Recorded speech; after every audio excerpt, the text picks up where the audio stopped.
I was gonna say I believe that having 1 minute, Hmm. having one girl sh- shows more power of a man because temptation, he's fighting all these things. He can have all these things in the world, but he chooses to have this one girl and stay with this one girl. Hmm. That's a strength of a man. Volume 2. Yeah. This is our show. Yeah. Introspective Insight. Introspective Insight. Peace, love, and all that good stuff. I am King Dev. That's Magic Gretzky, and this is Introspective Insight, the Black Wall Street podcast. And we back. And it is no longer Black History Month in the present, even though y'all is in the future. It's no longer Black History Month. However, it is Women's History Month. And we got to keep it black on the show. That's why this is raw, unapologetic dialogue, the Black Wall Street podcast. So, every word of the show and quote of the show will be inspired, in part, by Black women across the diaspora who identify as Black. I'm not talking about... I got to put an asterisk next to that, too. Because did you see, Magic, did you see that that interview that Mark Lamont Hill did with the white woman Rachel who identifies as Black but she's a white woman on his podcast Conversations with Mark? Ago? No, like he just did this. Like No. Bruh. That's why I got to put the asterisk. Black women who are born Black and identify as Black across the diaspora. I need to put that out there because you cannot be white and you identify as Black, but then when somebody asks you how do you identify, Black woman is not the first thing that you say. It's a lot of cognitive dissonance that happens in that woman's brain. However, I digress. The quote of the show is, when you look good, you feel good. And the Black woman who said that is no other than my mama. She used to tell us that all the time. She used to tell us, you know, I want you to dress how you want to dress, because she felt that when you look good, you feel good. And when you feel good, you do good. So she always said, when you look good, you feel good. So she made sure that we dressed really well. I mean, we still had the flexibility to dress how we wanted to, but that was her way of, paying it forward and teaching us something. Each one teach one. And then the quote, the word of the show, I don't know why I flipped that, but I wrote the quote first. The word of the show, and if y'all see me looking down for y'all watching, I got a bunch of things that I wrote down. Oh, we can see it. So, yeah, so I'm looking at it, but, you know, I'm getting back into my producer bag for real, because I used to do this, like, write it all down. Anyways, the word of the show is tenacity. Tenacious. I said tenacity. It's all one and the same. But tenacious. And I actually looked up words to which Black women define themselves. And it was a bunch of words. It was an article written by a Black woman. So I'm taking these words from a Black woman. And tenacious, to be tenacious means, the first definition is tending to hold firm to something, clinging, adhering closely. But I felt like Black women I felt like Black women more identified in the second definition, persisting to exist, not easily dispelled, meaning Black women take up space and they maintain space. They keep space. And just for the sake of the conversation, before I hand it over to Magic to give his introspection, I also wrote down word for word what the article said around tenacious in perspective of a Black woman. And that said, I kind of put my own spin on it, but it's still word for word because majority of words came from the article or the descriptor under tenacious. She who is tenacious is a persistent woman who does not quit even in defeat. Her grit fuels her dreams, femininity. I never could say that word. They about to eat me up on social media. They tear me up. Femininity, her feminine energy. I'm just gonna switch it because whatever. Her feminine energy is her forte in the form of endurance, patience, and courage in any situation. And like I said, the quote of the show and the word of the show for this month of March 2026, every March of every year that we record will always be dedicated to the Black woman because we love Black women around her. Magic. A quote from my mama is, "Put some lotion on your goddamn hands, boy." So I'm gonna put some lotion on my goddamn hands. Shout out to my mama. Hey. First Black woman I know. Mm-hmm. First Quick story time. ever Black woman. Go ahead. What's the story? When I was born, the nurse said, "This is the darkest baby I ever seen." My I'm not mom laughing looked at at her you. and said, "Girl, who the fuck you think you talking to? I know you ain't talking about my baby." Nurse says, "No, I'm not saying it like that. He's beautiful. It's just, this is the darkest baby I know." And that right there just showed me the first representation of a Black woman protecting Black men. And they do that so well. And Do it so well. They do that so Effortlessly. well. Effortlessly. Absolutely. My mama also taught me to never quit on anything that you start. To be tenacious. To be tenacious. She taught me that. No, you did this, you're gonna do this until it's done. You get yourself back up and try it again. So, shout out to my mama, man. Shout out to my mama, man. Shout out to Shout Mom out to Dukes. my mama. Love my mama. Love my grandmother too. She passed away 2013. My other grandmother passed away in 2020. They taught me a lot as well.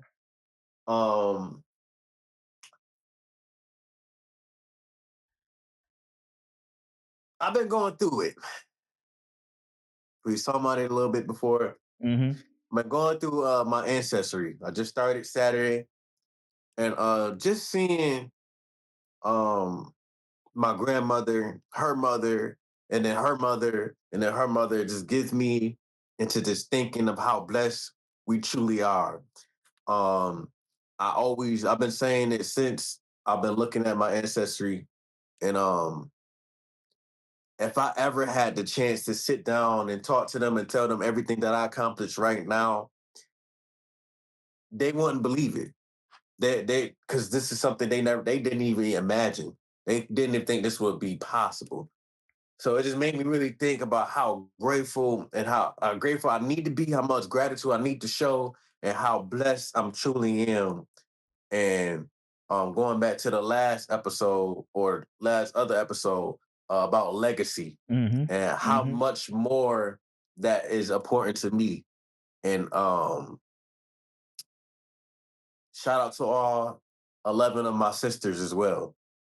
Though I don't say enough, but I did also learn a lot from them as well. I didn't grow up with them as a youth, but mid teenagers and stuff like that, early 20s, got to know them a little bit more, and just learning about how men should treat women and how they prefer men to treat women. It's 11 different personalities, a bunch of nieces and nephews. My nieces that's specifically near my age is teaching me how they view the world and how they view men and how they view men should treat them. And then I got that. I appreciate the Black women again as a youngin. I used to listen to main reason I listen to R&B and women that song or did R&B music was to understand women in a better range, because I grew up with most of my in the house. I grew up with most of my brothers, my three brothers. So it's three. My mom had 4 boys, so it's 3 brothers and my dad. So it's nothing but dudes around here. And my mom is a survivor. She lived in the survivor state, as in she was raised off survival. Mm. Um, Mm. so that's literally all I know, or not all I know, but what I've seen growing up was an independent Black woman, doing everything she can. Um, I knew my mom. I grew up thinking that girls knew about cars because my mom knew about the alternator Mm. and the transmission. Okay, Or, mama. oh, your car sound like that. Oh, that's what's going on. Or how to fix this. My mom go around and change outlets and stuff. And that's just from, again, living off survival, and then her father and people that was around her as she grew up. So I say all that to say I'm going on a rant shit. I say all that to say that the Black woman is the most powerfulest woman in the world. Facts. All facts.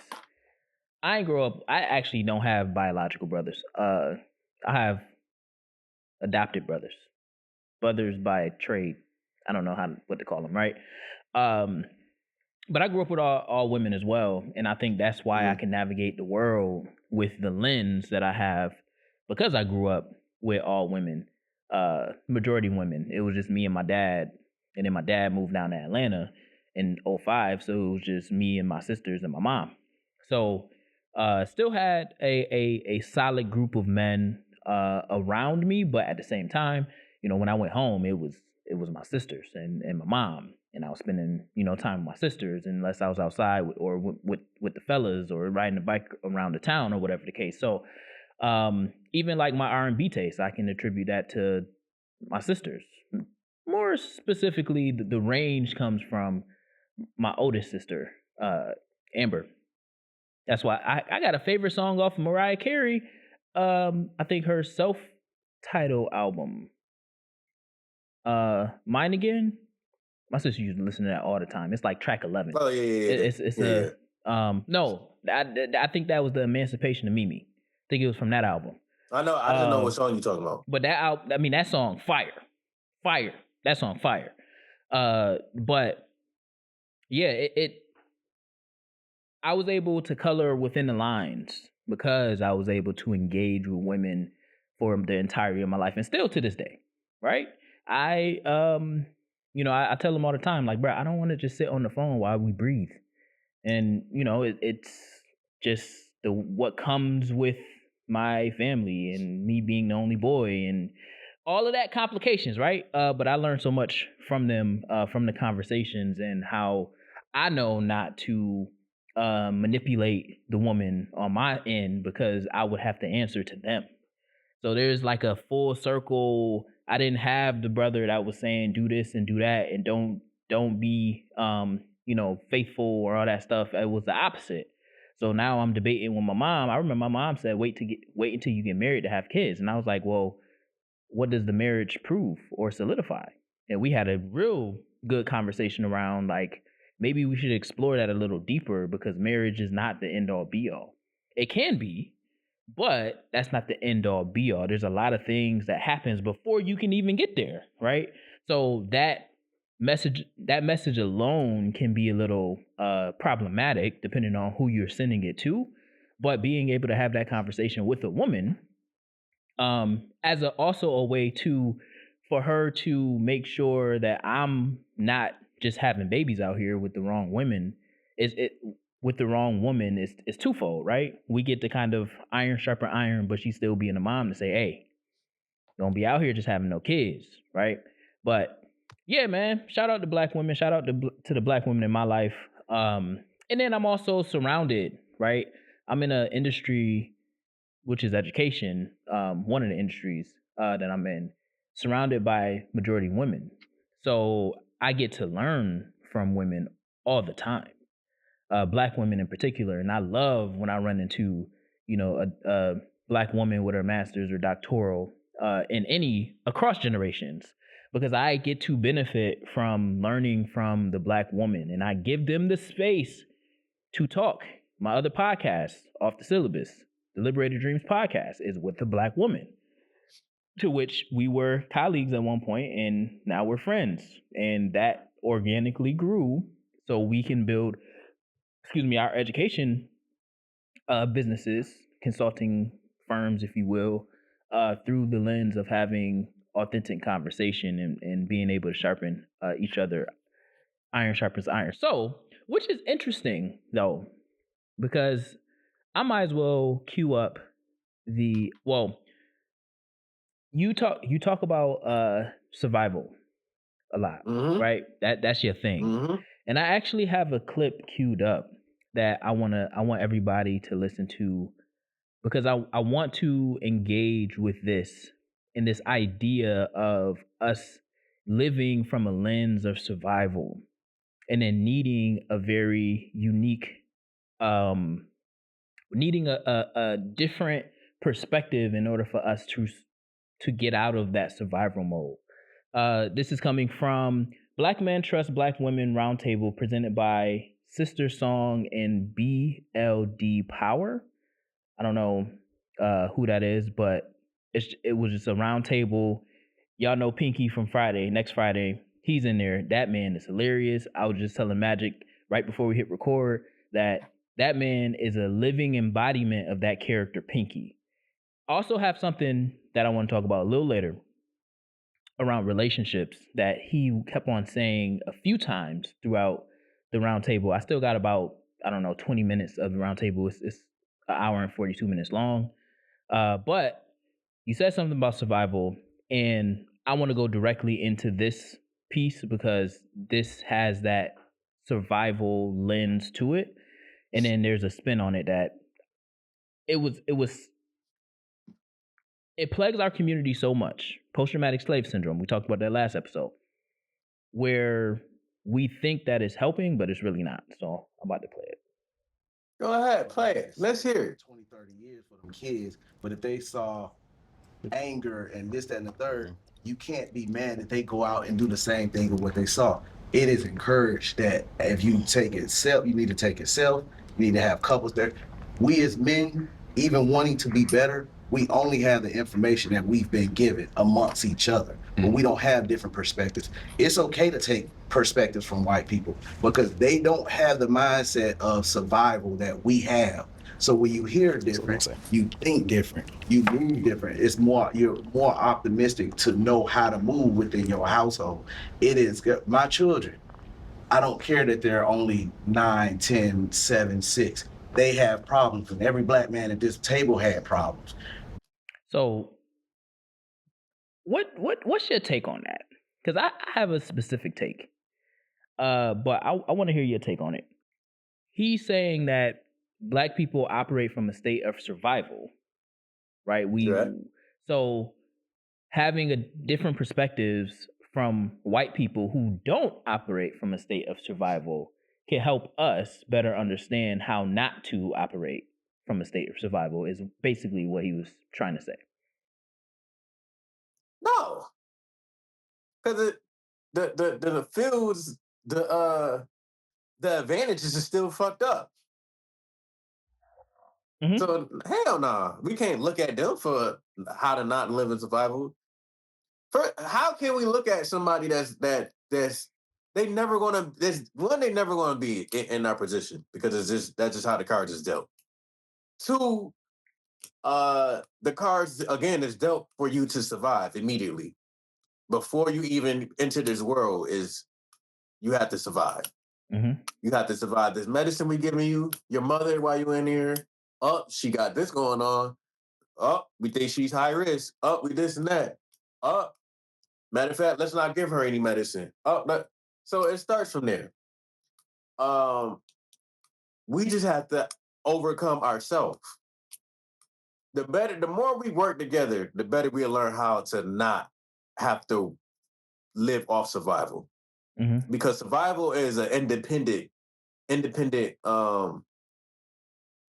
ability, I'll say, or tactic. Mhm. Because when there's more than one, yes, we're surviving, but at the same time, we learning how to live together as one where we don't even have to do everything on our own or try to do everything on our own. And just looking at the other races is not going to fucking help. I don't believe. I don't know. What you got?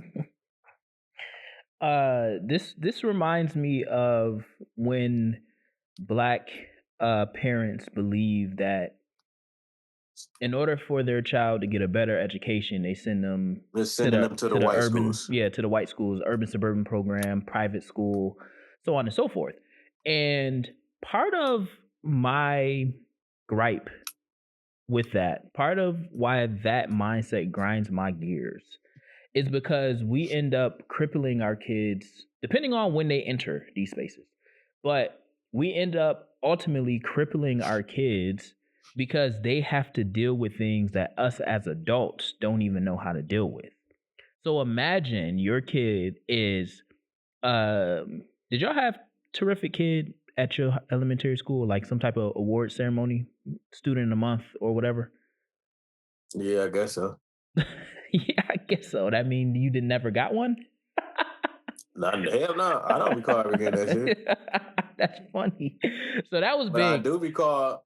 I'll be called red, yellow, and green. right? Red means you getting a phone call home. Yellow is a A warning. warning. Green And means green you is did good you all day. good. Yeah. Okay. Well, you play the sports. So the banquets, the sports banquets at the end of the year.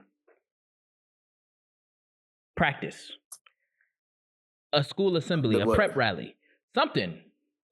I know you engage. You know about something along those lines between Pep rally, yeah. Okay. Banquets, yeah. Okay, boom. Prep rally, right? Imagine a prep rally at a white school and you are supposed to do something. Your kid, Black kid, is supposed to present to the school and they yell the N-word. Similar to what happened at the Baptist. How is it then that you are supposed to prepare your kid for that reality? As a youth, you just said you don't even recall the award ceremonies or anything like that. You just recalled the way in which they managed behavior in your school. Mm-hmm. So and that's just from a youth lens. Before I went into the school, as an adult, I think I went into the school at 23, 24, like working in the school. Up until that point, I thought that schools were quiet when everybody went into the classroom and the bell rung. That ain't true. No. Wait, you thought that until you was 24? Yeah, I mean, I didn't think about it after I left, but yeah, I thought once you close the door, it don't nothing happen. I mean, obviously things are happening out there, but I didn't know that as much happens, that happens. Like I'm like, it's people like me, like the ATS people and your administrators and the centuries. They put out so many small fires throughout the day so that you and me can learn unbothered, uninterrupted, right? So there's a lot of things that happens, but the point that I'm making is when you send your kids to white systems, the system is already right as a whole, but I mean like systems that are made and bred specifically for white people, right? White youth, white communities, suburban communities, rural communities, places that Black people is not in high concentration. You send them into the pits of racism, institutional racism, overt racism, internalized racism. You give them a green light to be racist. Right. They become the target. So, with that in mind, how do you then, when you're not preparing them for that, how do you then prepare them to be psychologically safe to show up better than, more than their peers in that space? You can't, because you don't control how that space is designed, because it's not designed for you or your kids, right? There is an urban suburban program. Do you know that there's a suburban urban program? Exactly. Because nobody's using the suburban urban. Everything is urban suburban. For y'all listening that's not in the Rochester, New York area, we have what's called an urban suburban program. The urban suburban program is when you live in the city, you can join the program and then you can go to a suburban school and get busing and everything there. And it's the contrary for the suburban urban program, but don't nobody use that. That means you live in the urban space and you come into the city in order to get your education. So the reason why I bring that thought process up is there are certain things that white people cannot fathom. And I say that with all the grace in my heart. There are certain things that white people, even in academics, with the academic background as a psychologist, sociologist, psychologist, whatever, they about to eat me up in the comments. They about to All the tear you out the ologists, frame. that's a fact. All the ologists, doctors from all the different denominations of doctors, all of that, right? There are certain things about black people that they just do not get. You think about RFK Jr. He believed, you said it on the show, he believed that black people don't feel pain. He believed that black people didn't need vaccines. Not too long ago, probably mid last year, a black woman was literally in labor in Texas. It was a county in Texas.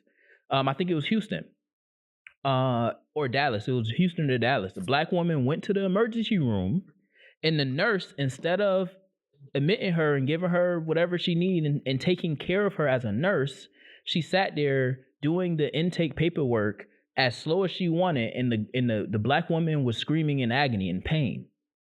That is cultural context that white people do not have when it comes to black people, primarily because over the course of years, the same way that we talk about post-traumatic slave syndrome and trauma being passed down by generations, the same thing happens on the contrary over there.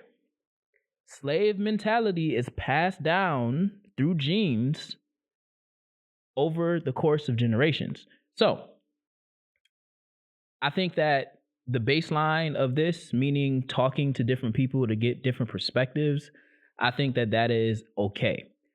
What I don't think is okay in those type of high visibility spaces is that we prop white people up as having the answer, and then also we prop them up as if they are not in survival mode.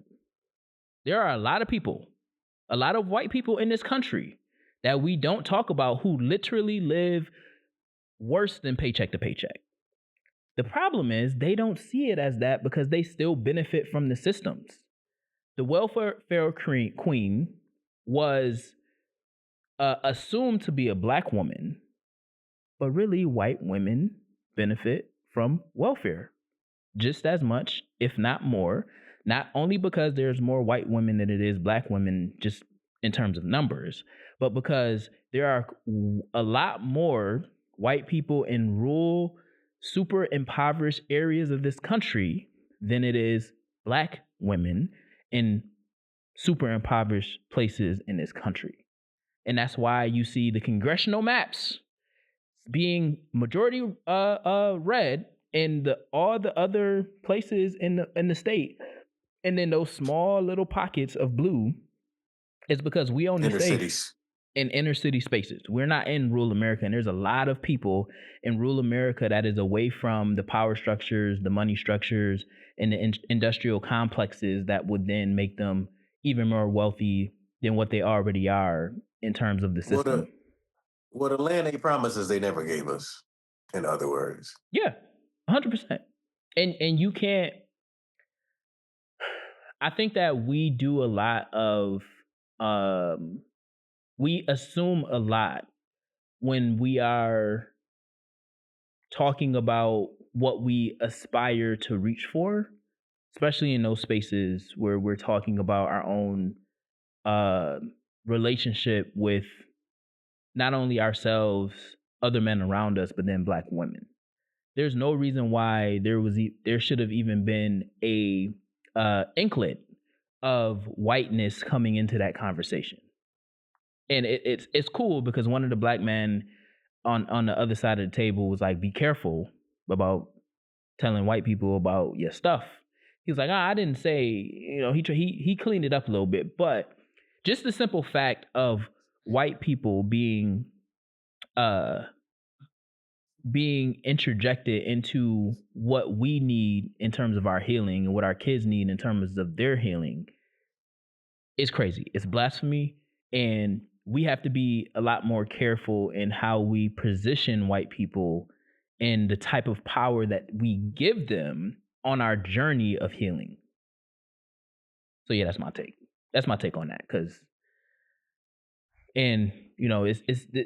March is an extension of Black history. Now we talk about women's history, Black women's history, and there's a lot of Black women. There's a lot of Black women who also are in need of healing, just as much as men. It may look different, but they're not absent of healing. And I think a lot of the times, especially when we're talking about relationships and getting into relationships with other people, we have learned to trauma bond with each other. And then when one person continues to grow and the other person stays where the trauma bonding happened, that's where you see disconnects with us. I'm speaking about us in particular. So, and there's no white relationship therapist that will be able to help that, because the trauma that we're bonding about is outside of their purview. They can give us all of the academia that will suggest how we can deal with it, but I think academia mixed with context is the secret sauce. You got to have that context or it's not going to work, especially with kids. Agree. Definitely kids. Especially with kids. So yeah, water them seeds. Yeah, we got to water those seeds, and I think that we also, I did enjoy the conversation. You got to watch it. I told my cousin like it's gonna take him about 3 days. Take your time. You don't gotta you don't gotta watch it in one sitting. I like that type of stuff. So I watched a documentary film today, and then I watched that. So I'm on a roll right now. And the documentary is about Black girls. I done yawned about 80 times. Yeah, you was working that today, cold though. Ear hit. Not working, but it's that cold goddamn ear. That shit tearing me up. Oh yeah. We know you.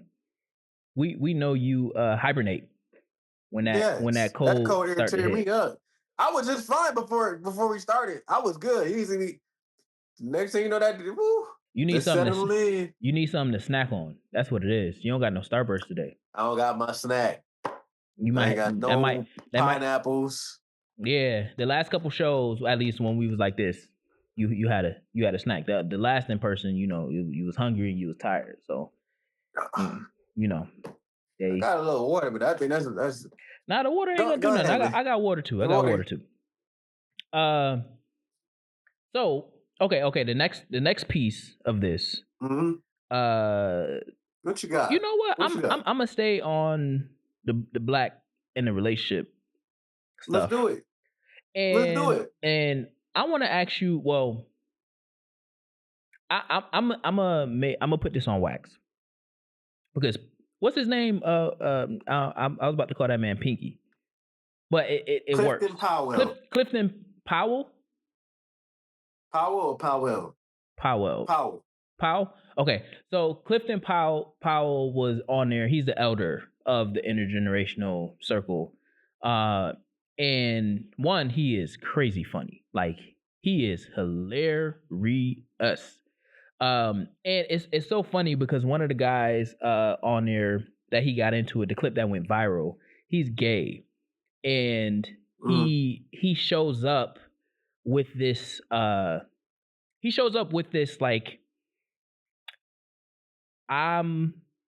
we have to take down the patriarchy, but then he also participates in the patriarchy at the same time. And there's a moment I put it in my notes or something. It's like a hour and 8 minutes in.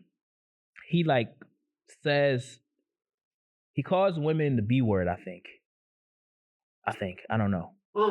I don't remember. It was something like men act like I don't remember what he said, but basically he said it, and all of the men was like, but wait, that's patriarchal, because you're still taking up the the duality of like or the hierarchy of men are here, women are here, and when you act like women, you become a B word, right? So I'm sitting there and I'm like, that's interesting. He got into it with Clifton. Clifton, basically he said like older people don't. I think this was him, but older people think they know everything and they have the need to be right or cling to being right. So once you like get up there, 70, because Clifton was 69, he about to be 70 this year, or by the March after they recorded this. I don't know when they recorded it, and Clifton ended up going off because he was trying to like prove his point, and it's so crazy how it worked. So the second time, it wasn't the I forget the gay guy, but it wasn't him. It was somebody else. Matter of fact, it's so crazy. It was the guy that's trans. So he was talking to him, and he ended up asking him a question, and then so Clifton was basically talking about, and I'm gonna get to the point. This is not the point, but I gotta set it up. Clifton was basically talking about like people need to read and they need to go to therapy and da da da da. So then the guy that's the trans guy, that's the only way that I can like identify. So if you don't eat me up in the comments. I don't know their names. Just like the guy consciously, the guy that speak hood but he used big words. I would say that, right? Clifton is Pinky. So he ended up saying like, yo, I think you're not, like, from what I'm hearing, and he like kind of paraphrased what he's hearing, and Clifton was like, man, y'all not listening to me, y'all just misconstruing my words. If y'all keep on saying, I'm gonna leave. But he said it in a very Pinky way. But he's still like, he is proving the point of once you get to a certain age, the only thing you cling to is the need to be right, right? So Clifton, it's funny because in having to cling to the need to be right, you tend to overtalk, and then you tend to kind of like speak in a circular fallacy or a circular logic model. And he mentioned his friend, his what he called his partner, a few times. And I know that he's talking about the same person because he keeps on referencing the same things. So Clifton, he's open about his infidelity and his, I don't know, his connectedness to polygamy and all of these different things. So here's what I'm putting on wax. Black men, in particular, black men gotta stop using the African culture, the connection to the African culture, I know you're going. I know where you're going with this one.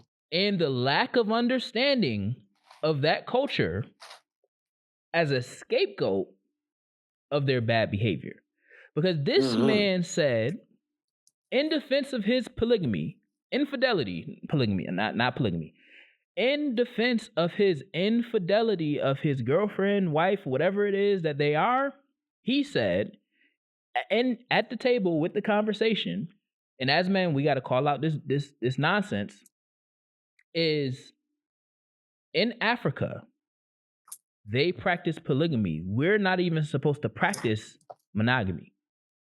That's what I'm putting on wax. We got to stop using the African diaspora, the African culture, to benefit us and scapegoat our bad behavior, because the reality is the Bible and the Quran speaks on having multiple wives, but there's more to that. It's not just you can have multiple wives as a man. You have to equally take care of each of them. There's a lot of things that go into that. And we have to stop abusing the religious text, if you are religious, and cultural nuance in terms of what cultural norms are in different cultures that we don't take part in on a day-to-day basis. So that's what I'm putting on wax. What you think? I agree. People are everybody have their own different reasons why they cheat or why they desire more than one woman. But there's people out here that did it with just one woman. So it's possible. And it's not a man thing. That's another tactic they use. Or they try to compare you to they do the lion thing. A lion has this many people he's having sex with, blah, blah, blah. Or, for instance, the Lion King. The women all around the Lion King, Mufasa, he was having sex with all the women, blah, blah, blah. Are you a lion or are you a human? Are you a lion or are you a human?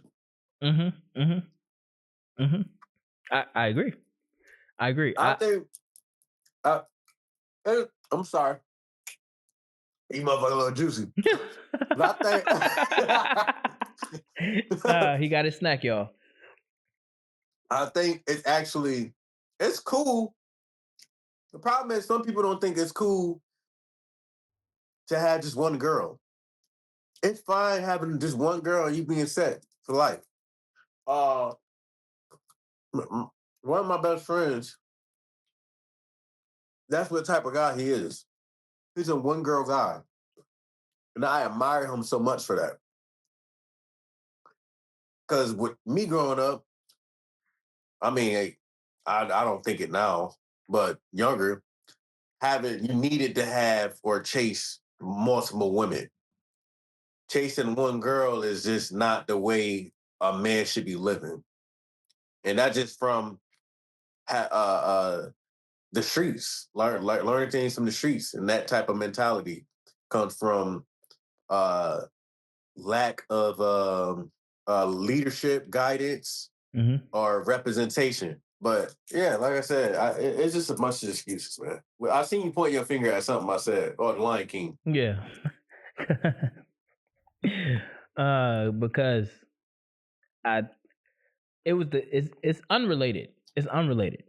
But Okay. the clip from the Joffrey. yeah, Godfrey. the One Africa show where he's talking Mm. about circle of life means look, there's a lion, oh my god, there's a lion. Mhm. So and we're supposed to talk about that, but yeah, I agree. I don't I think that that's sucker behavior, and we sucker free, and we need to be sucker free. And I don't think that it kind of goes to what the other guy was saying around, once you hit that threshold of 60 plus, you start to get stuck in just needing to be right. And I think that Clifton and throughout the conversation had valid points around the reality to which he's had to engage life. However, I think that there's always room for improvement and room for growth.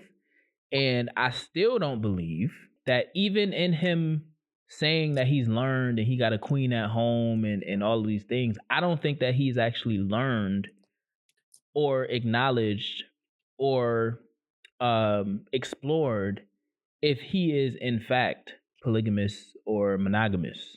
And if he learned from his mistakes, or I won't even say his mistakes, his behavior of practicing infidelity, because even in polygamy, you can still practice infidelity. Infidelity. You can still Yep. cheat. If you're in an open relationship, you can still cheat because there are still rules of engagement with the women that you are openly committed to. That's What's a confusing. contract? A contract you do what to? You sign it and you negotiate. You could you commit to. Yeah, you sign it. A relationship is damn near the same thing. Oh, it is the Once you contract. step out of that, once you step a commitment. Mhm. Once you step out of that commitment, infidelity. 100%. It is. If I y'all, also think that's what I was gonna say. yeah, Go ahead. yeah, no, go I ahead. was gonna say, I believe that having 1 minute, Hmm. having one girl shows more power of a man. Because he's fighting temptation, he's fighting all these things. He can have all these things in the world, but he chooses to have this one girl and stay with this one girl. Hmm. That's a strength of a man. I agree. I don't think that. I often wonder for those who profess to practice polygamy.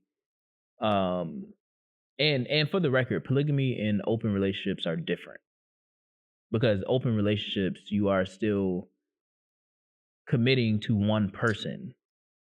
Y'all just have an open clause in that contract, in that commitment. Rules and regulations. Yeah. But it's still committing to one person under the pretext of, if y'all got an itch, then you can scratch it. But it's still with that one. That agreement is Just one don't person. be with the motherfucker. I know people that is very happy and they've practiced openhood. Hey, to each his own. Yeah. Or whatever the fuck that saying is. But I don't fucking know. Hey, I'm a one girl guy. When I get a girl, that's it. I'm one and done. I think see that fucking candy for me. That shit like looking at me. Energizing you up. I think it's shit like looking at me, get me to fucking talk. I think once I'm married, I'm done. I'm not getting no divorce. I think once I get married, I'm not getting a divorce. That's your I'm not prerogative. looking for a divorce. That is my other hot take with that. I don't know if I ever said it on this show, but I've said it in a bunch of different conversations. We don't really talk relationships on here. So go ahead, say what you got to say. Oh, we definitely could, because what I was going to say earlier was what we said about the contract and that being attached to a relationship. Commitment. Episode 6. I talk about that on episode 6. Around relationships and relationships being ultimately a contract, a contractual agreement, all the way through even marriage, because marriage, you literally sign a contract. Like the marriage certificate is a legal binding of two people. However, what did you say?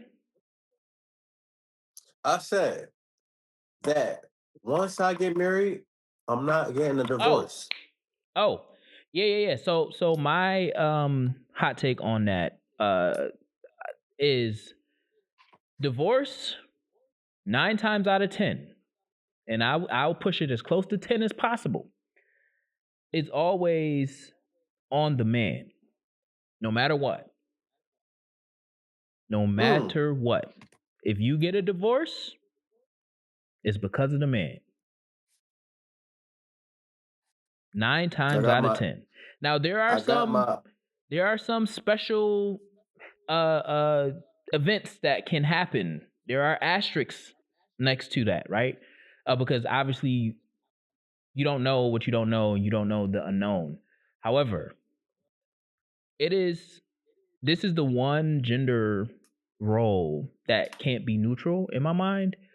But I think similar to even what you said earlier around being almost trained. I'm putting that word in your mouth, paraphrasing, but being trained as a man to go after multiple women, and it being reinforced by other men, which is why I'm using the word trained, right? It's frowned upon to only be with one person. But if you are with multiple, now you the man, right? You the one who got everybody, right?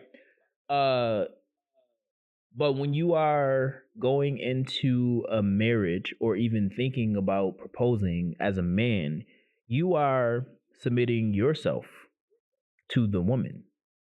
And I don't know any woman, based off of just engaging with women or whatever, who doesn't desire to be desired for a lifetime. And I always, in talking, just like you, I got a bunch of women as friends.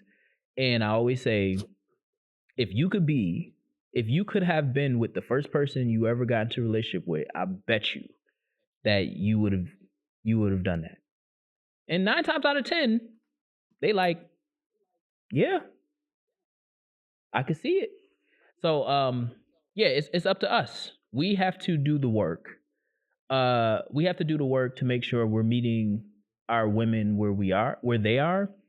just as much as we want them to meet us where we are, and we have to trust one another to continue to build and grow together, even if it looks like this, before it gets leveled.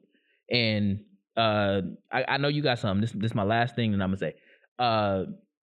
We seen that. No, it's referring to what you're saying. Okay, it's going back to our episode with Daja and how he didn't know what he wanted to do for a long time, and then I asked what's his fiance name? Jazz. Jazz. Okay, JB. I want to make sure. When I asked Jazz, like, how did you manage trusting him on his journey before y'all got to where y'all are now? I think that's big. So, yeah, it's always the man's fault, in my My opinion. question: do you think relationships end because of the man or the woman? Who do you think leaving first? A relationship? Yes. Who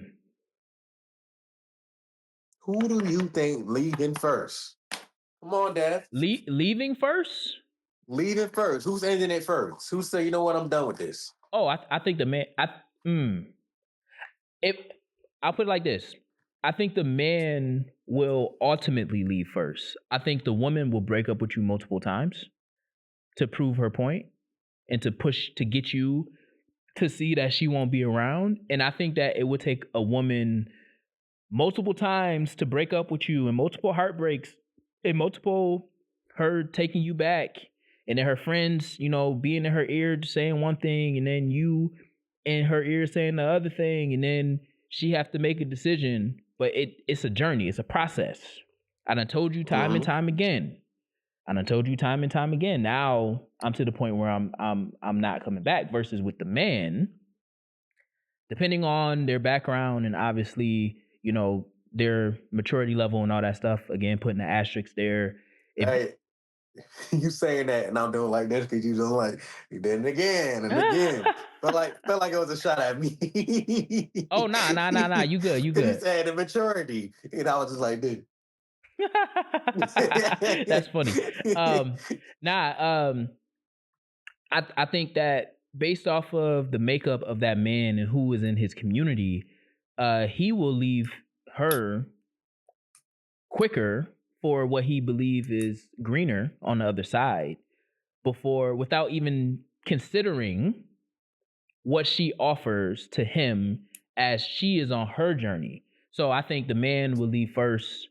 I think the woman would also like break up to prove a point, but the reality is she's just trying to prove the point of I need you to get yourself together so we can go at this strong. Would you marry the person who gave you the best sex?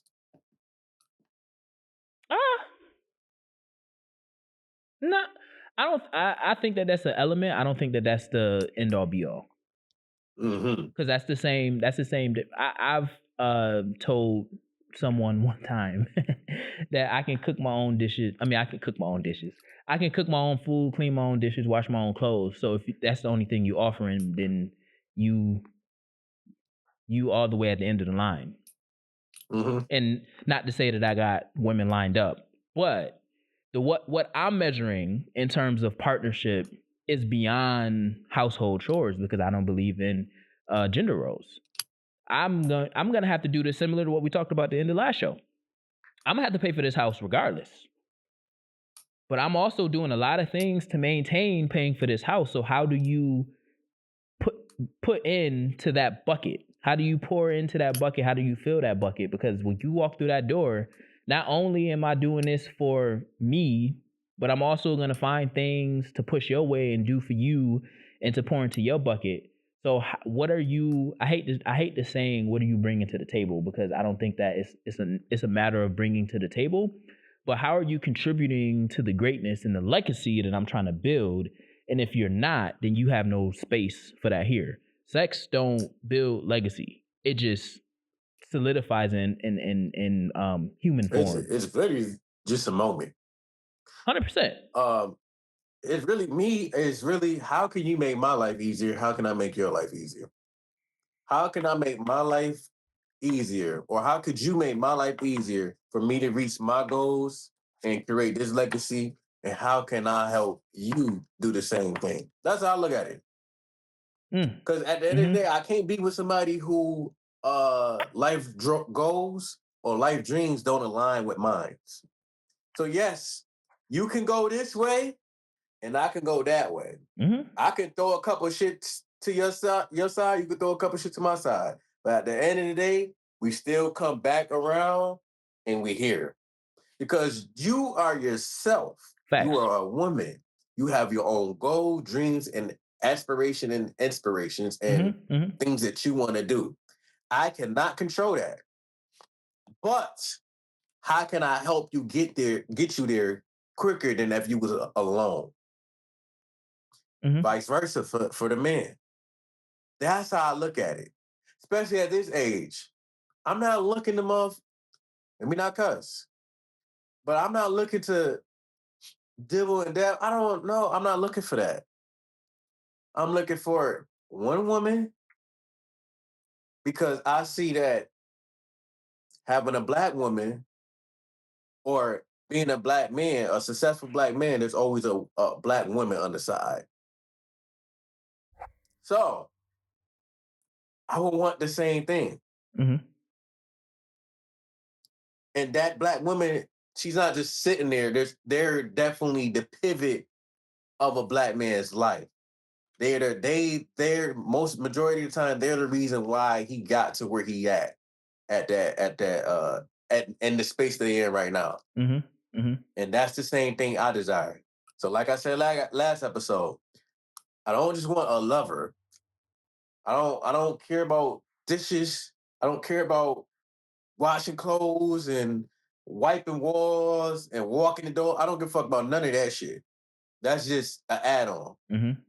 But how can you add on to this legacy? How can we build a legacy together? How can we reach our goals together? How can you make my life easier? That's how I look at it. It'd be the pin Because drop. I'm tired. Because I'm tired. I've been doing this for a while on my own. I feel like my headphone might die. I've been doing this a while on my own. So I proved I can do this shit all alone, but there's not a man in this world that want to be or live alone. There's not a person in this world. A person in this world. That wants to live Black, alone. white, green, purple, pink, yellow. You know, that's what it is. It's not about what you're bringing to the table. Because the table, yeah, I can hear you.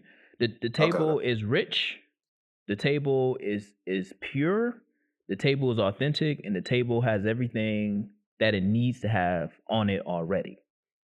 The question is, and it kind of came up as you was talking for me, is not what are you bringing to this table that is assumed I'm already sitting at or we're coming to together, but how are you pouring into yourself so that when you get to the table, you can take what applies. You're already ready. You can take what applies and you can leave what don't. You're already ready. It is power for a unit to go out into the world, do the things that fill their cup, and then come home and talk about it, or not talk about it, and just be and exist in each other's space, right? And I desire to live a long life, a really long life, like a really long life, as long as I can live, right? And I desire to live a healthy life. I'm sore right now because I was working out. I had to get my workout in, and I'm trying to get way more cardio in than I was before. Yeah. I'm not running though. I'm walking incline walking. I'm not running though.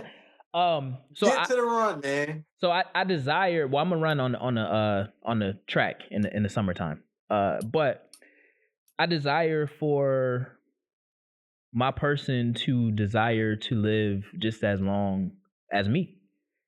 So there's certain non-negotiables to where I'm not gonna impede on how you showing up. I just know that the seat at the table will have a label on it that say friend. because I know how I am, and I know what I am desiring, and I know what I need to be the best version of myself, and I know that my peace also is affected if you're not taking care of yourself. Because if I desire to be with you, you have to desire to be with me. And in my mind, if you are not taking care of yourself by eating good, by working out in whatever way that you feel working out is, then you are not desiring to go the distance with me. And then I have to then experience heartbreak. I lost my grandparents 4 months apart from each other. And I say that my granddad died 4 months after because of heartbreak syndrome. He missed my grandma so much that, it was his time to go. 4 months later, literally 4 months later, almost to the date in 2021. So yeah, man, Yeah, I think that it's how are you pouring into yourself and what you are saying that you desire and you want when you walk through that door, because I care about that way more than whatever it is that you say you bring into the table. yeah. My grandparents did the same thing. I was trying to look at my ancestry because I know it, like I seen it in real time. But yeah, my grandfather passed away and his wife passed away. What, 3 days later, 2 days later, Mm, from a broken heart. mm. I My believe grandma wholly in passed that. away. My grandma passed away, and her daughter passed away. My aunt Elise passed away a few months after from a broken heart. Mm. So, I think that's the most purest love. yeah, I'm so in love with you that I can't live without you. Mm-hmm. Mm-hmm. 100%. Question: Uh-huh. how do you feel about? I see a lot of people online say this. Come healed. Nah, you don't need to do that. Come healed. Hey, You gonna deal with me? Come healed. no, you don't need How to do do you that. feel about that? I think that that's false prophets. I think that's false hope. I think that is fake news. Fake news. um, I, I don't think that anyone should dictate what healed means to somebody. And we cosplay as being healed because it's cool.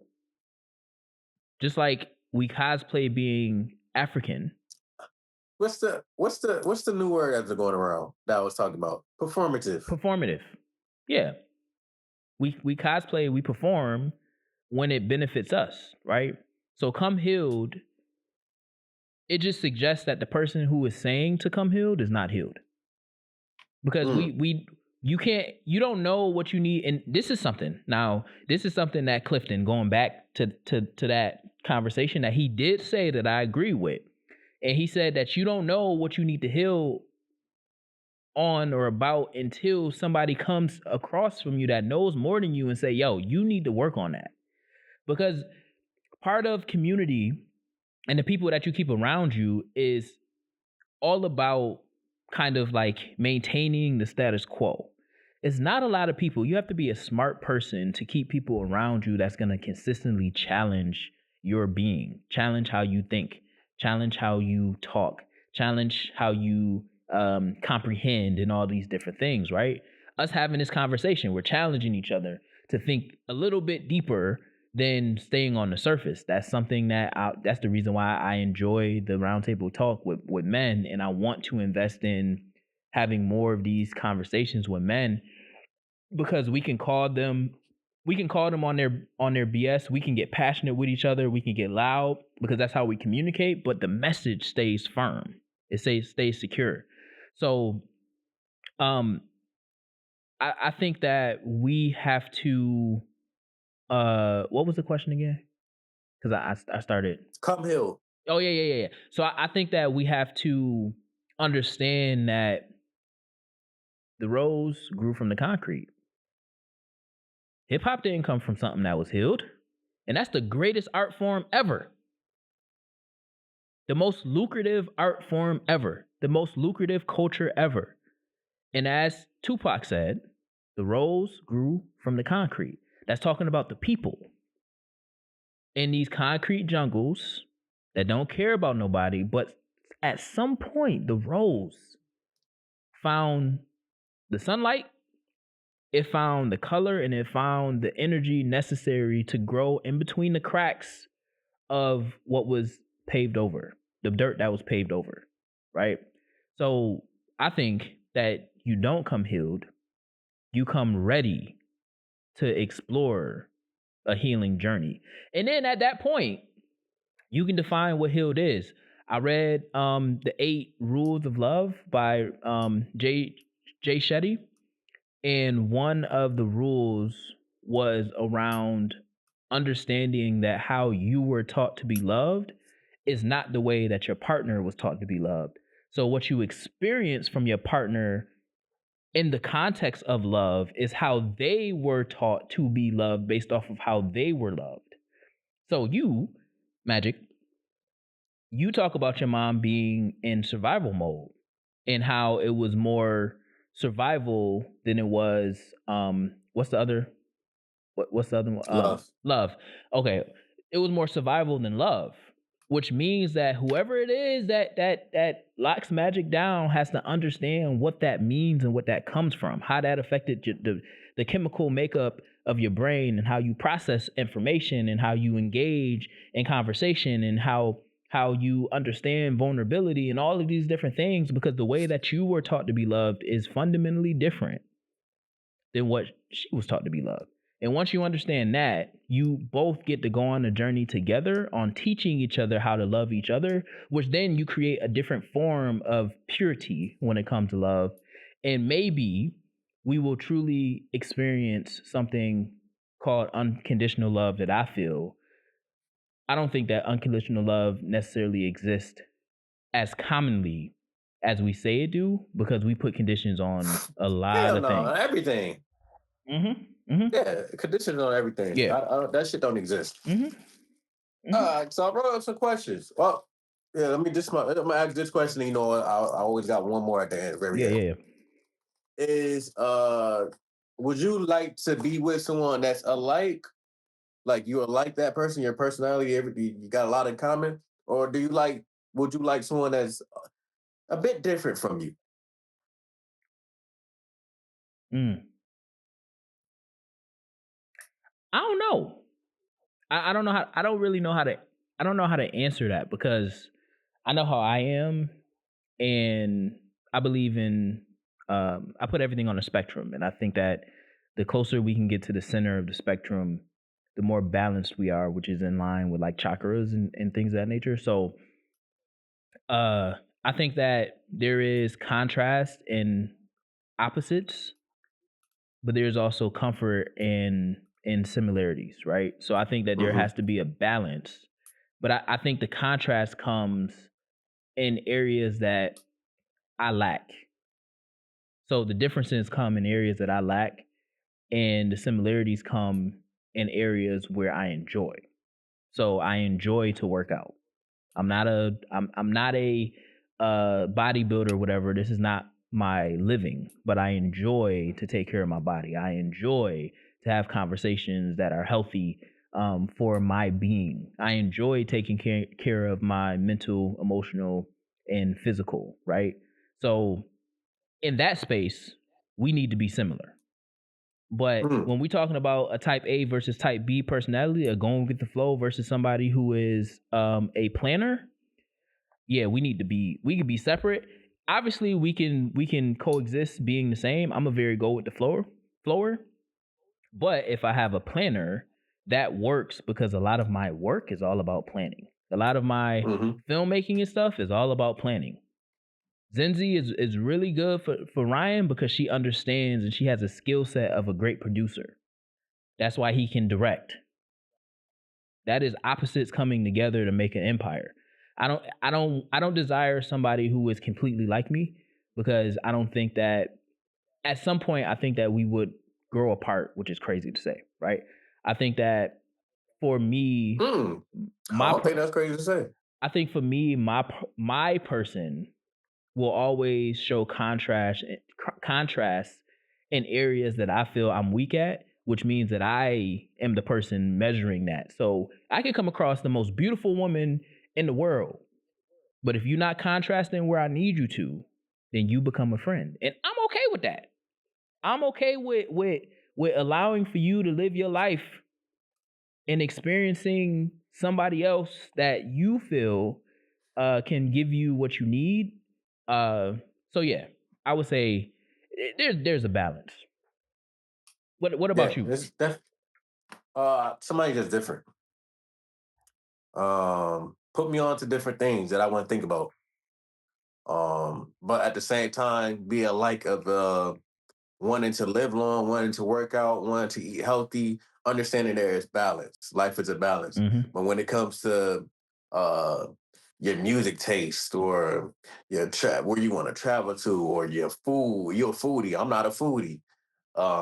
Things that like that, I definitely desire because I want to be born on to new things because I'm not going to be thinking about that because that's not my But you will. uh, huh?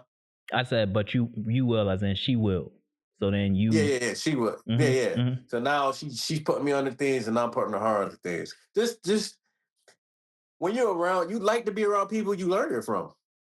It's mm-hmm. still, I think, learning from somebody you can learn from, you will last a very long time. I'm way more excited about someone that's smarter than me in different areas than I am with somebody that we have the same. It's like being in a room with Eric, you the smartest nigga in the room.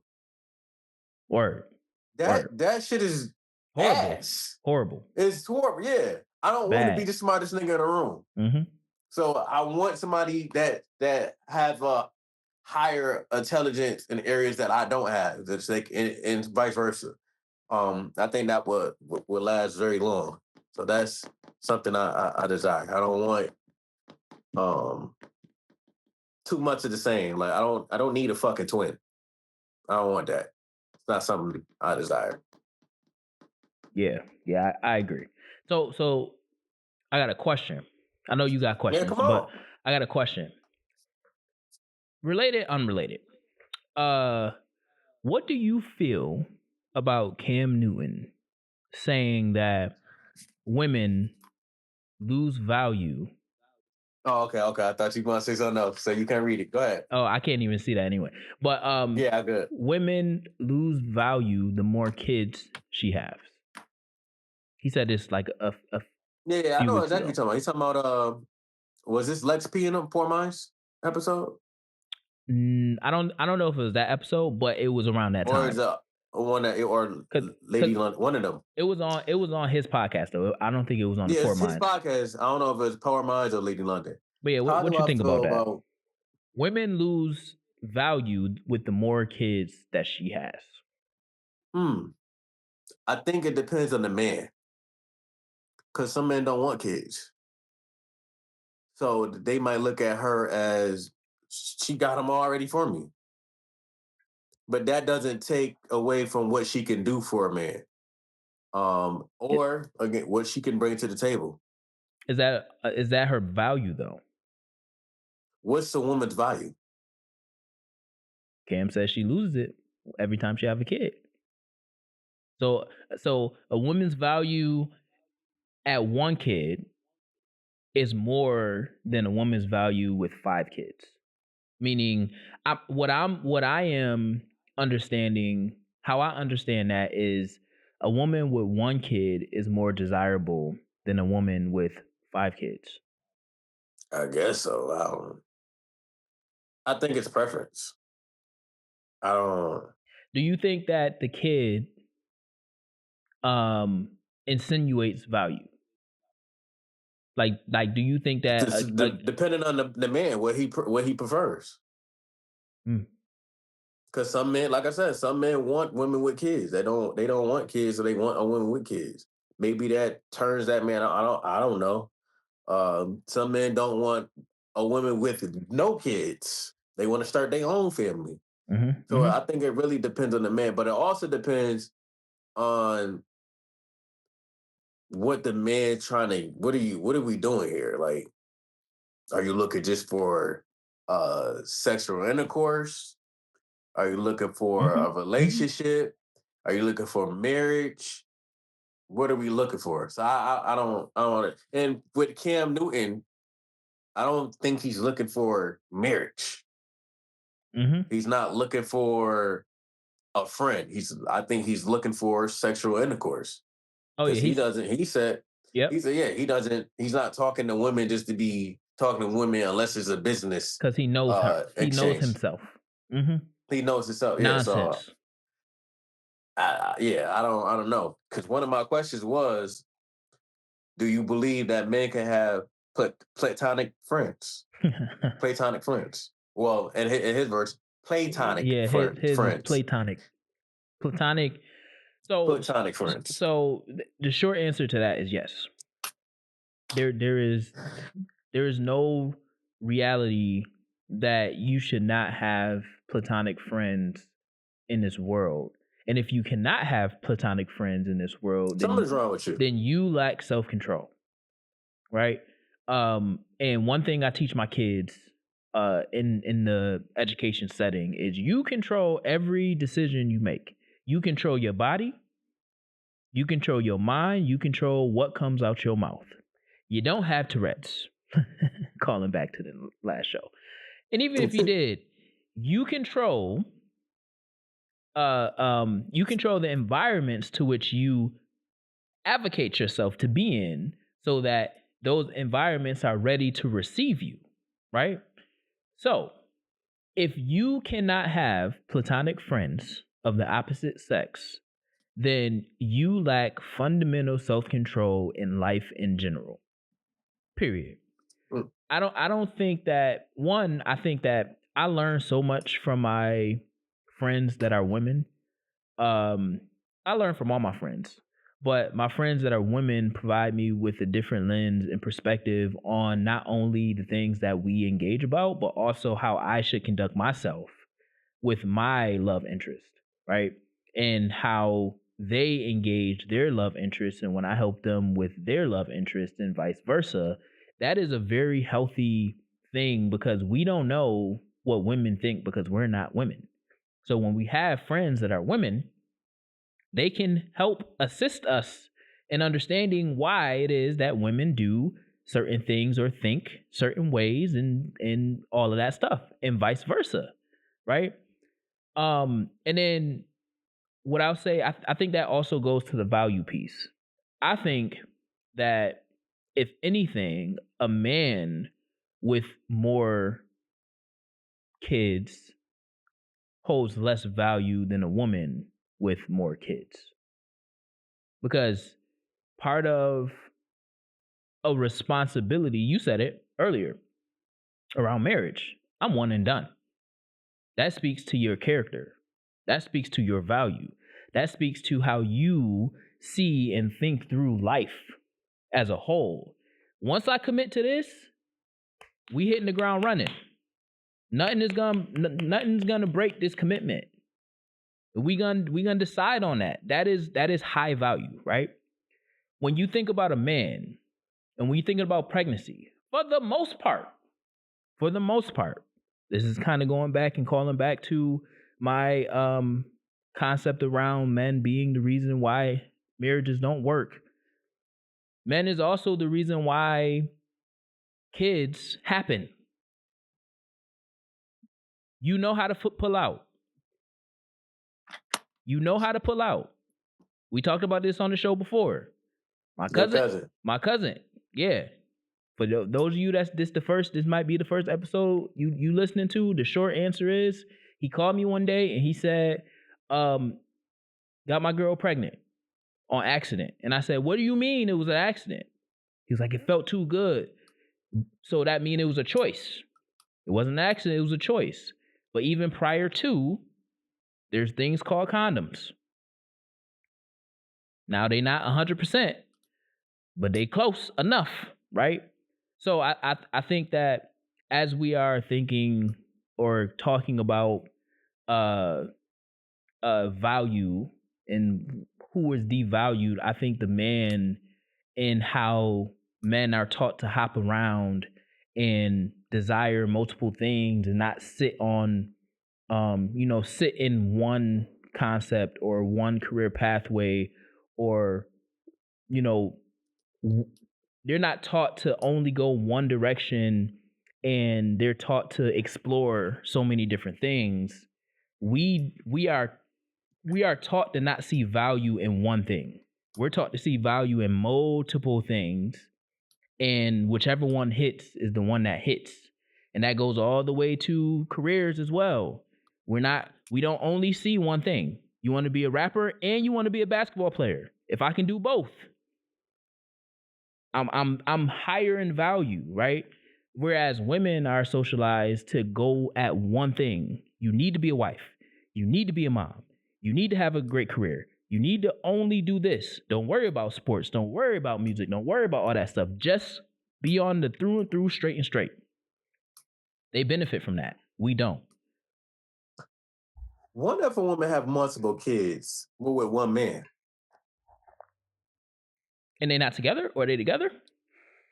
And then they're not together anymore. I think that any man's value is lesser than if they're not taking care of their kids. No, I'm speaking on the women term. Does that make her value less? No, I don't think so. I don't think that a woman's value has anything to do with how many kids she has. What do you believe it has something to do with? What we talked about earlier, how they pour in themselves. Value is subjective. So I would be crazy to sit on this podcast and say that value is contingent on X, Y, and Z. Pour into yourself, make yourself valuable. You might not be valuable in this room, in this apartment, but if you go across the way and go into my neighbor's apartment, you might be the most valuable piece of woman that walks in the door. As I said, it depends on the man's preference. Yeah, but I don't. Some men don't. Yeah, but I still don't contribute kids to be a factor around value, because that's not. It's accidents happen, right? Obviously, yeah. Accidents happen, right? Now, 5 accidents, I don't know, but 5 different accidents. That's what I'm thinking. You said multiple kids. I'm thinking 5 and more. But even then, right? 5 kids can happen in 3 years minimum. I think we shouldn't answer that question. What? I think we should leave that for a woman. Oh, well, but I'm answering it. I'm not determining a woman's value. I'm leaving it open. However you choose to pour into yourself, contributes to your value. Your preference is. What I'm doing is I'm addressing what Cam said.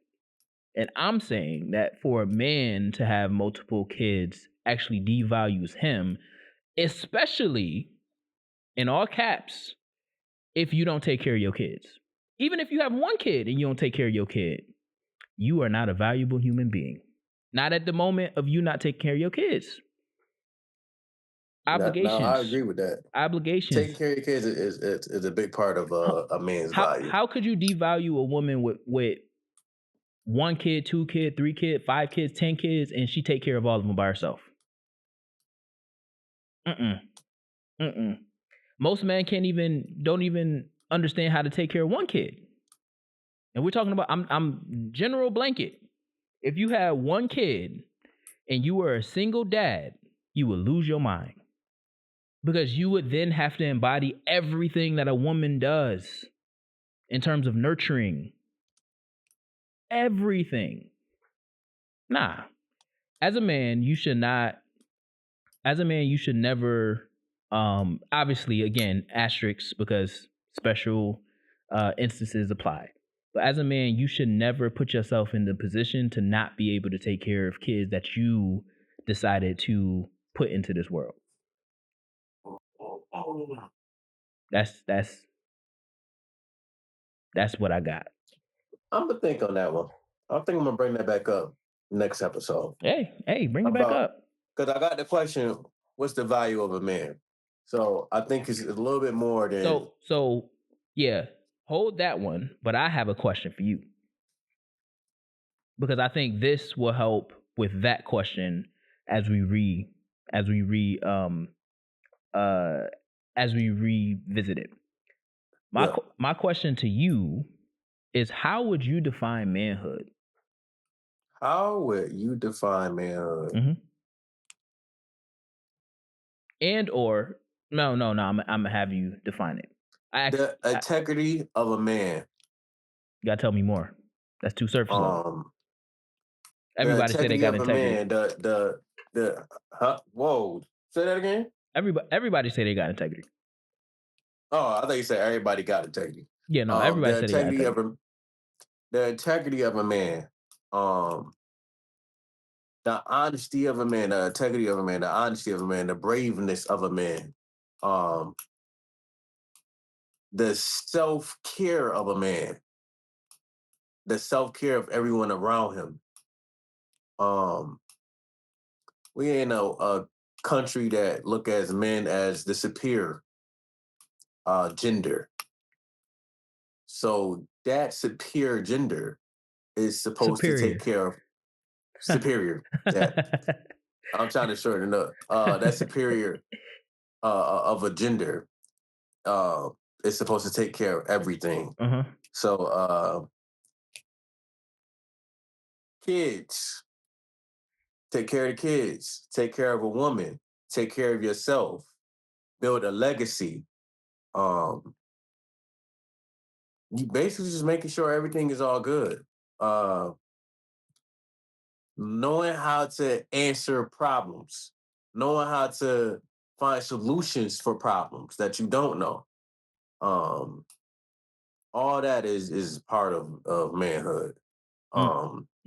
Knowing to not take disrespect from anyone at all, but at the same time respect everyone around you. That's what it is to me. That's good. The only thing that I will push back on is taking care of the kids. Because You don't think that's part of manhood? That's fatherhood. Fatherhood is you still a man. It's a slight difference, but there are men who identify as it's men that One of they're not define your their kids. One of his your nieces and nephews. I think that is connected to family values. Or maybe one of their these because manhood is also taking care of people that's not related to you or have nothing strangers. If I see a kid that I don't even fucking know of, just like the like the white lady said, go to the black family because they'll take care of you. I'm not gonna sit there and let anything happen to the kid. Just like if I see domestic violence in front of me, I'm not gonna sit there and let another man disrespect a woman in front of me. Mm-hmm. And I don't disagree with that. I think that from a lens of working with a lot of men, where I asked that question, I said, at what moment did you know you were a man? That was the question that I asked. And everybody said when I had a kid. And the reason why I push back on fatherhood is because that is a different level that needs manhood to be intact in order for you to take on that journey. Like that is a fundamentally different journey than you defining what manhood means to you, because you are a man particularly, or you should be a man before you decide to raise a child. Like those are two very different skill sets that cause for different levels of development. So I always separate it, because the reality is a boy can have a child and be a father.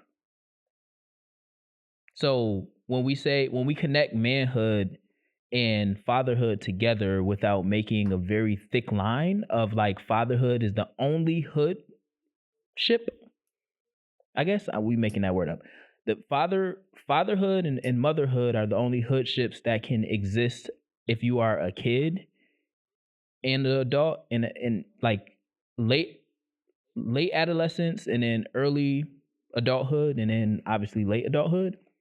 You can be a mother or a father as young as 13. But at 13, no matter how many kids you have, you are not a man or a woman. You are a young boy or a young girl. So I like to separate it because when we working with kids, when we tell kids, because I asked that question in front of a bunch of young kids, boys that define their boyhood by their genitalia. Oh, so that means I'm a boy, which means that they never was asked that question. So when we have men who are defining their manhood by way of them having a kid, what message we're sending to those boys is that as soon as you have a kid, you are now a man. Now you might have manly duties per se, right? So everything that all the other stuff you just said, right?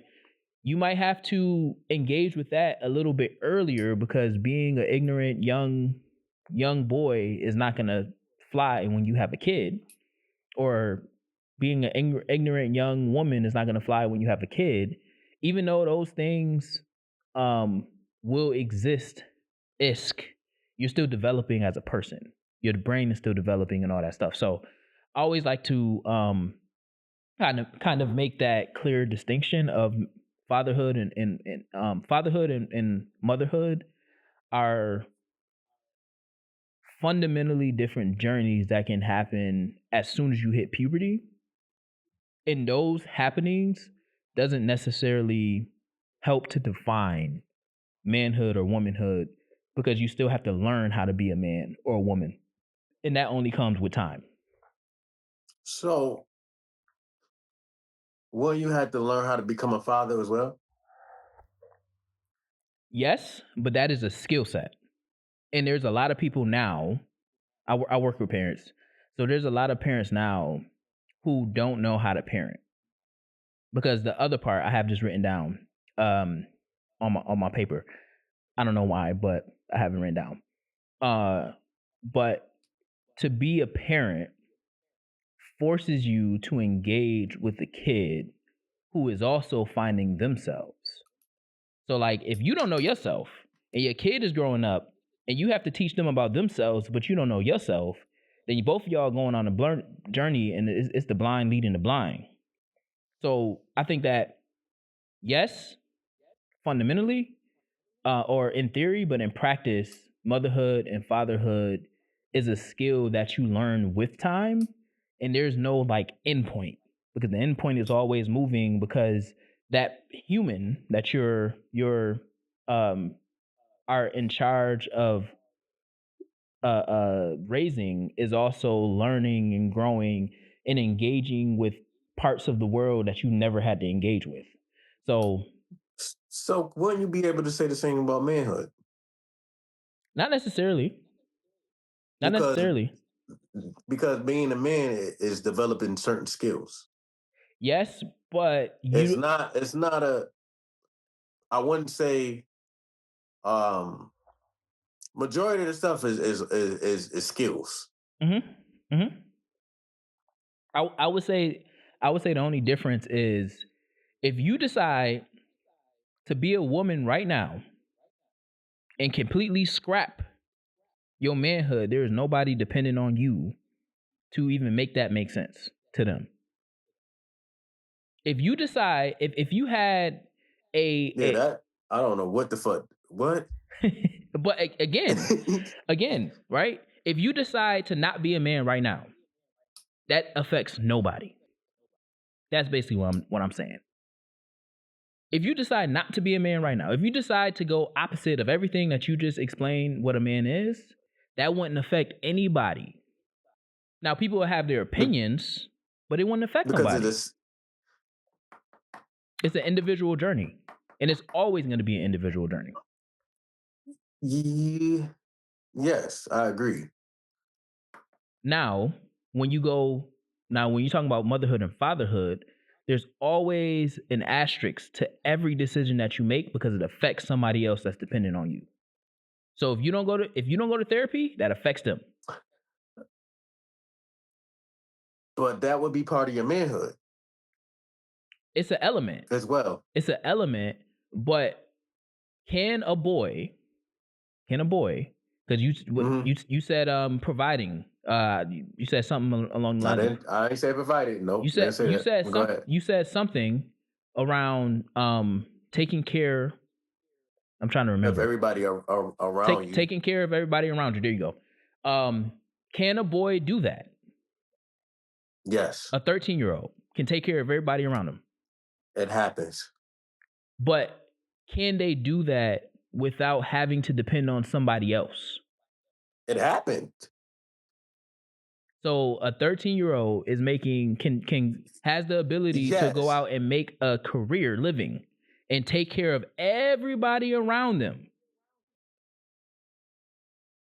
You talking about now? I'm talking about a 13. And it don't matter what age period. range. It don't matter what period. It don't. Why you think they couldn't? Because they don't even know who they are. They're still going through. How we know that? They're 13 years old. Yes. My nephew is 13 years old right now.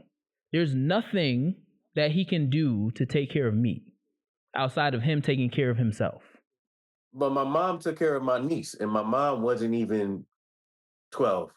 But we have to, at that point, we have to identify what taking care of is.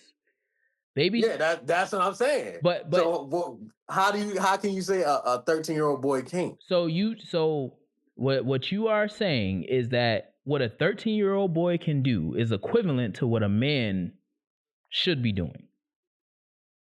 Should be doing, yes. So you would equate that a 13-year-old boy and a 30-year-old man should be taking care of the people around them equally. Okay, what's manhood to you? I think manhood is everything that you said outside of the fatherhood. The fatherhood. So being able to provide, being able to, huh?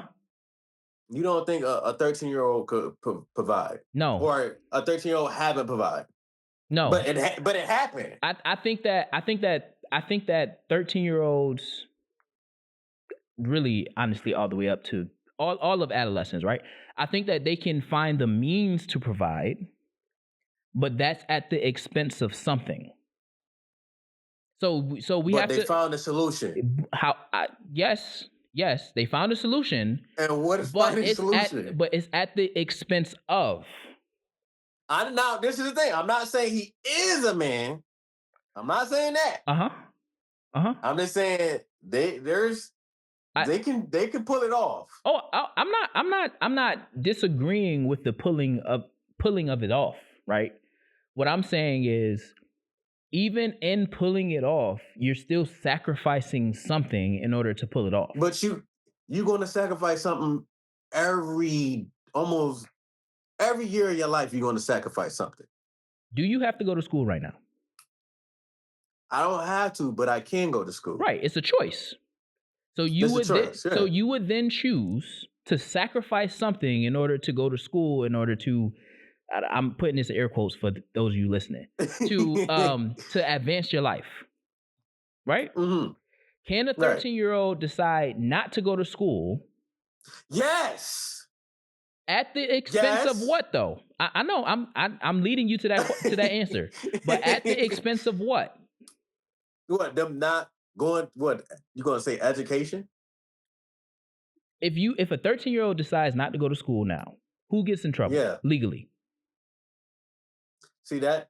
But I'm not speaking about that. But this is what I'm saying, though. You going to technicality. Hold on. Just saying it's possible. But that's what I'm saying, though. You right now can decide to go to school or not go to school, and it doesn't affect anybody else but yourself, right? So if you decide that you want to go to school and then it's going to lead you to this place and this place and this place, you can do that. And if you decide to, once you get into school, that you don't want to go, you can drop out, but that only affects you. If a 13-year-old, all the way up to a 17-year-old, for the most part, decides to not go to school, two things end up happening. And this is, at least in this country, it's non-negotiable. And that's what I'm going to say, because when I go back to my ancestry, they dropped out of school. Oh, 100%. To provide. That's what I'm saying. I'm just saying it's possible. 100%, but the psychology of the mind doesn't change across diasporas and cultures and things of that nature. So we also have to acknowledge that the mind isn't fully developed, and once we go into other cultures, we have to consider other cultures in other countries. We have to consider the makeup of their economy and the things that works and doesn't work and all those different things. So I'm not dismissing the reality of young boys or girls being able to figure it out. What I'm saying is the younger you are, the less fluid your decision making is to the benefit of you. And a lot of the times if you choose not to go to school because you have a kid, now your parent is potentially in jeopardy for getting arrested for child neglect and things of that nature. Legally, I mean, you having a young child, that can potentially, depending on how that goes, that can go either way. But now you have a baby in this country costs $1,000 a year. Probably it went up because that was an old number. That was an old number. But a baby costs a lot of money. Who's making that money? A 13-year-old is not making that money. Now they can find the means of making that money, but to what end? What are they sacrificing, and what do they have to sacrifice in order to care for that child, right? So I'm speaking of it from the lens of when you're thinking about youth development, child development, brain development. You're speaking of you're speaking about the development of the mind. I'm not Nipsey. Nipsey. A lot of the people in hip hop was there. Wayne, he sacrificed a lot being a superstar at 14 years old. You know what I'm saying? And we're seeing that those sacrifices manifest now as he's 40, 50, however old Wayne is, right? So a lot of which then goes to question his manhood, his qualities, his principles, his all of those things that you were saying earlier kind of makes and defines one's manhood, right? So I think that when we're having that conversation around manhood, that helps then identify what makes a man valuable. Because I think one of the biggest measurements of a man's value is his ability to take care of his kids without compromise. Even in the mistake of getting the wrong woman pregnant, you still find a way to take care of your kids. I think for us Black men in particular, that is of high value because that speaks to your principle and that speaks to your ability to engage with people, even people that you don't like, right? And your responsibility, integrity, all of the things that we can talk about. But yeah, that manhood piece, I think that deserves a lot more conversation. And I always love to ask that question to men because it's super interesting to hear from their lens and their perspective and their background how they define manhood, or the point to which they knew that they were then a man. But how do you know the point to which you became a man if you never defined or had conversations around defining manhood? It's always just it's a great question, similar to who cheats more, men or women. I see it. I see it. I see it. And we've been flowing. The timer was just at 108. Now it's at 144. Okay, internet talk. Let's switch over to the internet. The internet taught me. What you got? The internet taught me not to fly international during the war. Oh yeah. There's people stuck that was celebrating their birthday in Dubai, and now they stuck there. Ain't no way. I don't want to go there. I don't desire. I don't desire. Yeah, that's what the internet taught me. Don't fly international while there's a war going on. A war that don't need to go on too. The internet taught me.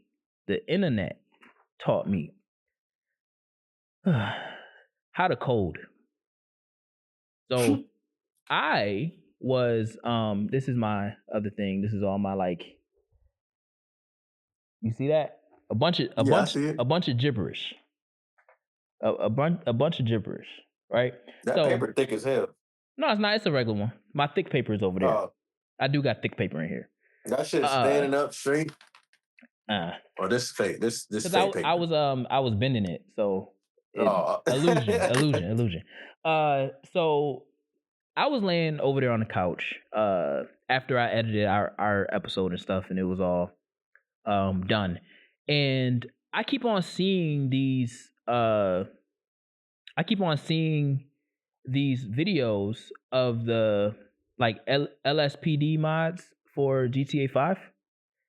Mm-hmm. And I was like, I wonder how to do that.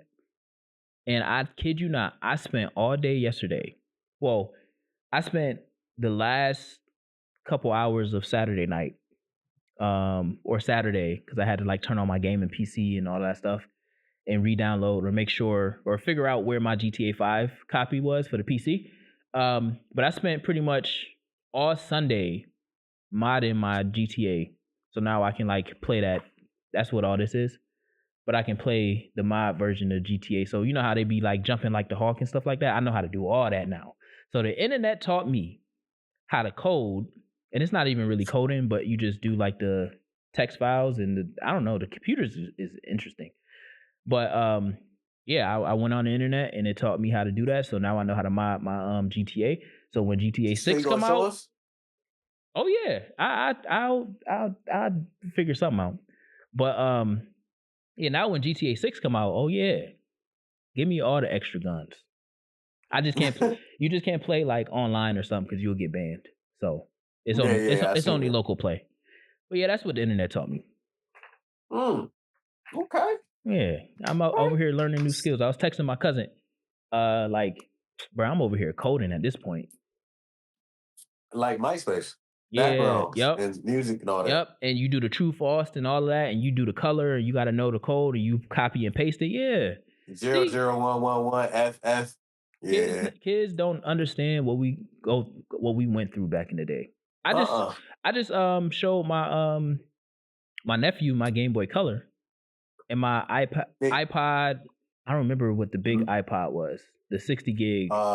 It wasn't the Nanos. iPod, not Max. What the hell that shit called? It was it is the iPod Max. Either way, I had the big Joan with the big booty, and then I had the Game Boy Color. I showed him it. I was like, you know what we had to do?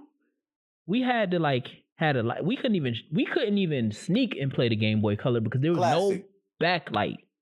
Classic. Yeah, the iPod Classic. Yeah, and I was like, in the iPod Classic, I had to go on the internet and illegally download music because we didn't pay for all of the iTunes stuff. I only paid for probably like 4 or 5 albums in my lifetime as a youth. So yeah, all this Apple Music shit, we don't know nothing yet. Yeah, nah. So I had to like put him on the game. Yeah, y'all got it good. Y'all got it good now. Y'all got it made. Speaking of, we're just gonna jump right into the song of the week. Let's do it. The song of the week for me is "Crank That" by Young Dranko, SBZ, Soulja Boy, Tell 'Em. And the only reason why that's the song of the week is because this weekend I seen a Black History Month post around them honoring early 2000s music and how we dressed. First graders. I said, if that's making me feel old, I don't even want to know what my parents feel like. Long tees and white ups. Yep, and he had the Soulja Boy, like the white Soulja Boy. The joints, yep, Yep, he had them. I was like, yeah, and then I would say that's how you know that our generation, is running that class. Just saying. Or get the Fables. So the Fable the white joints. Yep. Barbara!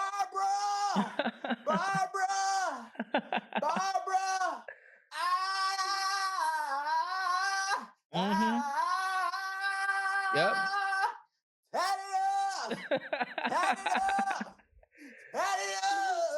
Yo, that is funny.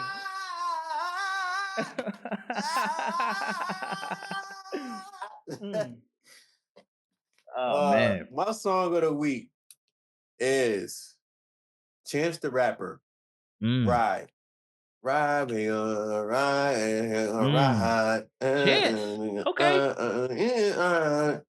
Okay. I like that song a lot. Okay. Trust me, be all right. Ride.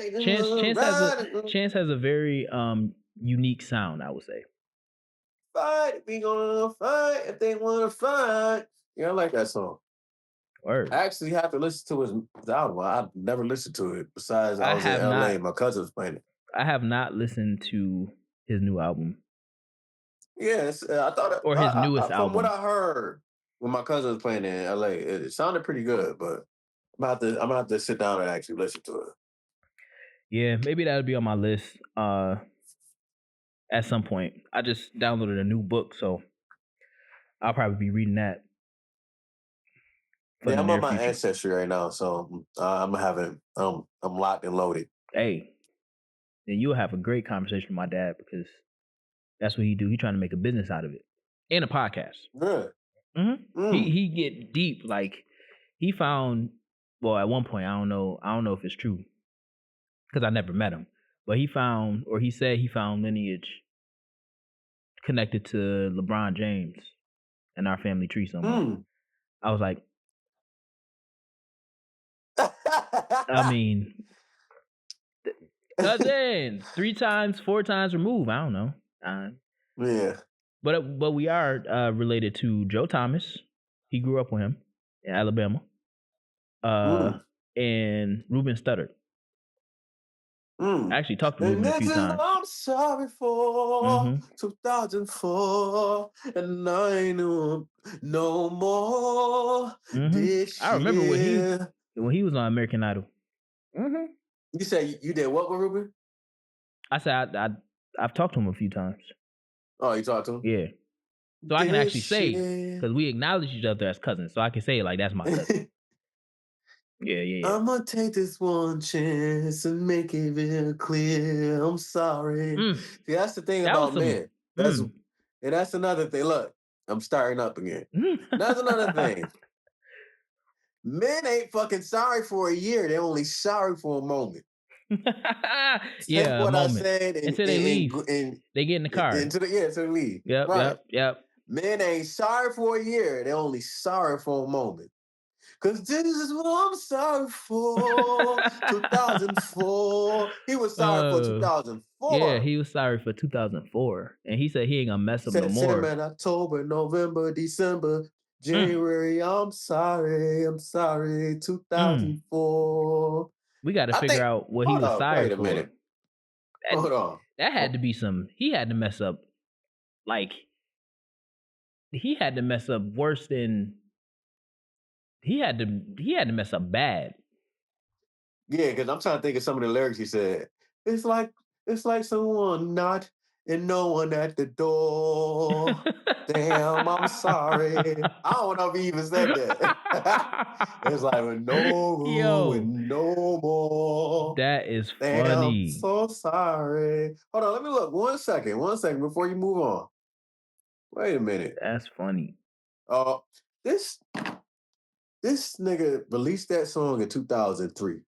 Yeah. You were sorry. You knew you was doing some bullshit already.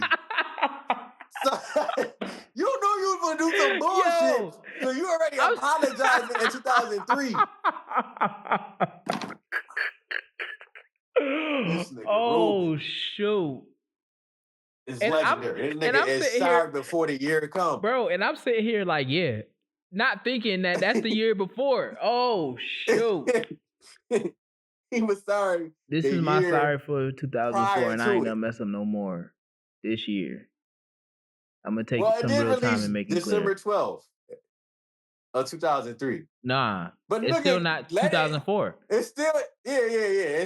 I'm sorry, 2004. Because what's the this is my sorry for 2004, and I ain't gonna mess up no more this year. I'm gonna make it. Yeah, you're not even there yet. Unless he's talking about because he said he's sorry for 2004. Oh, that's what he said. It's like I missed the shot. It's like I dropped the ball. Damn, I'm so sorry. sorry. Yo, what he was sorry about? And he It's like I'm on a stage and I forgot the words.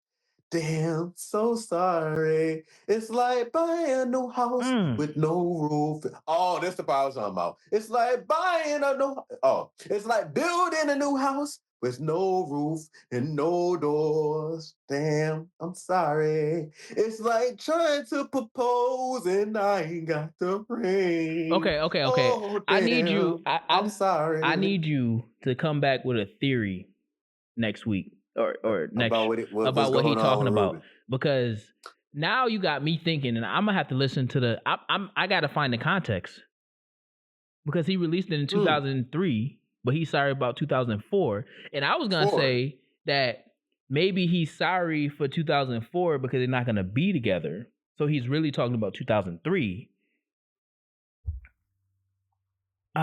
Okay, let me go to the hook. Hold up.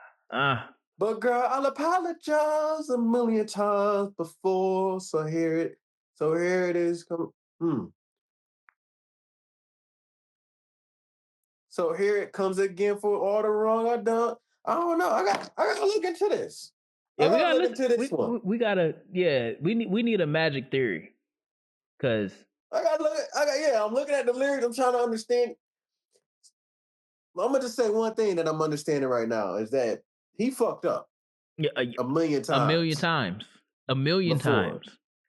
So maybe he's hoping that they get back together in 2004 and he's apologizing for the whole year. Like, you know what? Last year I was fucked up. I'm sorry. Anything that happened prior to, like, you still fucking mad about this shit? I'm I'm sorry. sorry for the whole year. If I took the last Yo, bite of your sandwich, if I took the last sip of the orange juice out the refrigerator, I'm sorry. If I yo, didn't fill your tank up after I drove it, I'm I'm sorry. sorry. I don't know. I'm gonna have to look into it. I'm gonna look into that one. Hey, let me write that down. That's Homework. funny. It's a yo. He premeditating his sorry. Maybe that's some shit that we need to Oh, start doing. oh shoot. That if that don't bring this conversation full circle, I don't know what do. I, Oh my goodness. Oh my. We might just have to leave it on that. That yeah. Come with the magic theory. Yeah. Come with the magic theory I'm gonna come with it. I'm gonna next come week. with it. I gotta see what's going on here. He's sorry for a full year prior. Yeah. What What the you was fuck was you doing? doing then? What's the track What was name you doing? before? What's the track name before? No, that was his. Remember, that's his first song. That was his first song of the Yeah, album. and you know What's the that he came out with after American Idol. yeah? But on the album, what's the track? What's the first? Okay, Yeah. What's the because you song know what, before? the other single I remember was "Why You Trying to Change Me." I got it. I got it. I got it. I got it. I got it. I got it. I got it. I Yo, got it. yeah, we need a Where my magic paper theory. at? We need a magic theory. Yeah, so Oh that's shoot. so I will be back with my theory. Oh, this is gonna be a great clip.